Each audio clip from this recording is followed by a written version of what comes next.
Parliamentary Heritage Minister showing almost a pathological aversion for taking responsibility for the fact that his government has outsourced the parliamentary flag pin to China. Exactly. Yesterday, he tried to hide behind a bogus WTO claim. So I'd like to read a quote from Hansard, 2005.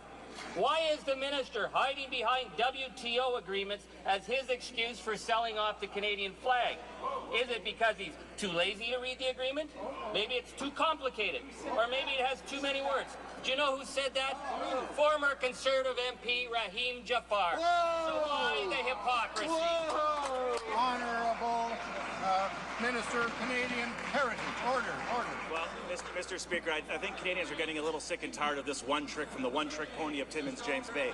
The fact is, I've explained how Parliament Hill purchases of pins are done. I explained how the Department of Public Works purchases pins. I've also explained to this honourable member how if he wants to purchase pins that are made wherever he wants, he can do so with his own MP budget. What I'm still looking for the explanation for is how this member can go back to his riding with a straight face after having campaigned to scrap the long gun registry and then stands up in this House, turns his back at his constituents, breaks his word, and doesn't stand up for his constituents and votes to keep their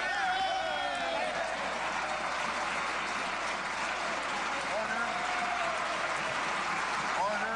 The honourable member for Timmins-James Bay. Order. Well, Mr. Speaker, the crackers in the cheap seat might find that spectacle funny, but yesterday the entire workforce of Bursan Industries, a Canadian company, were laid off. Not only were they frozen out of the contract, but they weren't even given a chance on the bidding. So what baffles me is why this minister can't give a straight answer for such blatant anti-Canadian practices. Why won't he admit that his government is on the wrong track for outsourcing the maple leaf to China? The honourable Minister of Canadian Heritage.